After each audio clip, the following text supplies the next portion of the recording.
All right, we are here with head coach James Reyes of the Palestine Wildcats. Coach, how you doing today? I'm good. How you doing? I appreciate you guys having me. Yes, sir. Absolutely, absolutely. Well, let's go ahead and talk a little bit about your path to get here to Palestine. You coming from Lumberton, you were the coach over there at Lumberton the past few years. So, talk about how you came to Palestine. Man, leaving center, Deep East Texas 3 years ago, got the opportunity to take a head football job, an athletic director job in Southeast Texas. So my family moved down there. It was a great opportunity for us. We built a pretty good program there. You know, the kids worked hard, believed in what we were doing. Had a good staff. Administration was unbelievable, and we first year went 6-5, got beat by Lindale, which is the district I'm in now. And then year two, we got to play Lance Angel in Palestine.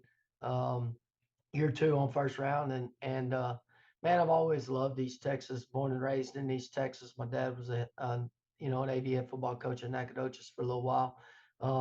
But East Texas is home to me, and so I always wanted to come back here at some point. And after the game, after seeing Lance's kids and the Palestine kids, man, I talked to Lance and said, "Hey, whenever you retire, I want to know." And so 2 years later, he ends up retiring, and one thing led to another. I applied for the job, and blessed to get the opportunity to come and lead these kids and these coaches and the staff. Yeah, for sure, and that's awesome that you kind of manifested this a couple of years ago. When Coach Angel was getting ready to leave. So, what do you know about this team from last year? They finished 4-6 last season, 2-4 in this district. So, what have you seen on film, and what do you know about the team from last year? You know, there's two different deals. We the last I'm a spread guy offensively, through and through, and you know every offense is different. People believe in different things. I believe in the spread. Um, but Coach Angel and his staff did a good job the year really the 10 years he was here. He was here for five, left for five, and then came back. Did a really good job with the kids. And all we're going to try to do is just put some bricks onto a foundation that's already been set by Coach Angel and them, and just try to get this thing rolling in the right direction, to where we're a state powerhouse, a contender every year in our district. And the biggest thing is get the kids believing in our system and what we're doing as coaches. And so, we got good kids here.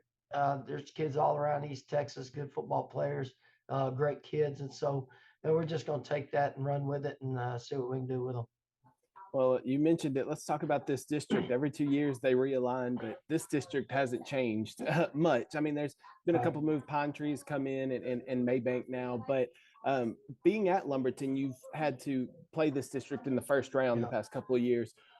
Lindell, Chapel Hill, Kilgore, kind of the top three of that Well, district. What are your thoughts on this district in a whole? it's one of the best districts in 4A Division One. There's no doubt, hands down.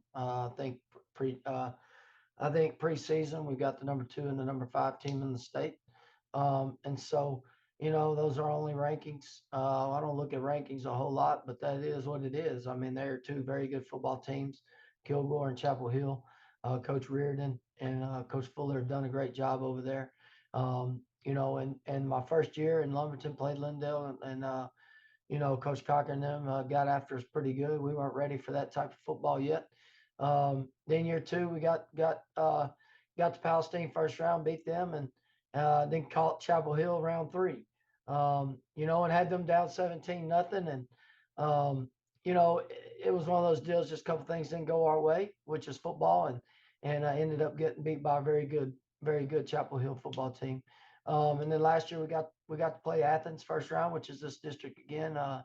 Beat them, and then got beat by a good medieval team, which round three we would have played another good Kilgore or Chapel Hill team. But being in East Texas for a long time, Nacogdoches and center. I've played Coach Reardon at Chapel Hill many times center, and then in non-district we played Kilgore, and then in district Pine Tree was in our district when I was in Nacogdoches. So same as Lindale.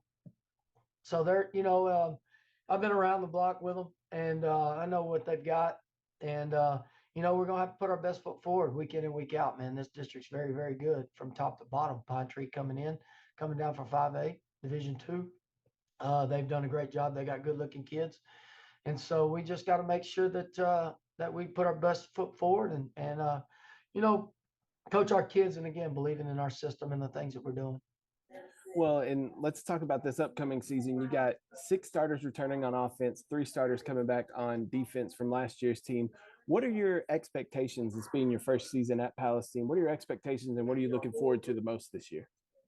Oh man, I'm a competitor, just like everybody is in this business, and my expectations go out and win week in and week out. We're not going to be scared of anybody.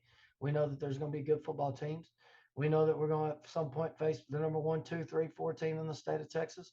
It is what it is, and we're gonna have a good time with it. And we're gonna, like I said, we're gonna put a good game plan together. We're gonna put our kids in the right positions to make plays, and we just got to go out and do it.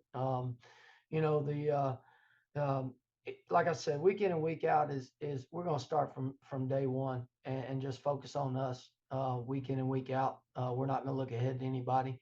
We're just going to focus on what we got to do and what can help us out each week. But we're looking forward to this year. We're not going to. There's not going to be. We don't have a whole lot of seniors, and so I think we've only got 18 or 19 total in the program right now. And so we're going to play a bunch of underclassmen, and we just got to go out there and believe in what they're doing. All right, Coach. Well, thank you so much for taking the time and talking to us today. Best of luck to the Wildcats this year, and we'll talk to you down the road. I appreciate you guys having me. Thank you very much. Yes, sir. Thanks, Coach.